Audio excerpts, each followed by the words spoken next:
একটা ছিল ছোট্ট গ্রাম। সেই গ্রামে রফিক নামের এক অলস লোক থাকত।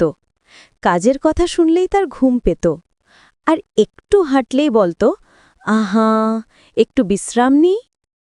একদিন গ্রামের লোকেরা ঠিক করল রফিককে শিক্ষা দিতে হবে।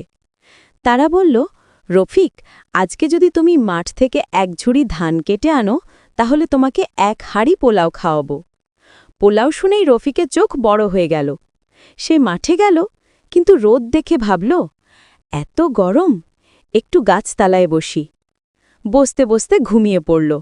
বিকেল হয়ে গেল, সূর্য ডুবল, আর রফিকের পোলাও হাতছাড়া হয়ে গেল। পরদিন যখন সবাই মজা করে খাচ্ছিল, রফিক তখন ঘুম ঘুম চোখে বলল, আগামীকাল করব নিশ্চয়ই। কিন্তু সেই আগামীকাল আর আসল না। এভাবেই রফিকের অলসতা তাকে জীবনের সব সুযোগ থেকে দূরে রাখল। শিক্ষা: অলসতা মানুষকে শুধু পিছিয়ে দেয়, আর পরিশ্রমে সাফল্যের চাবিকাঠি। গাড়ি।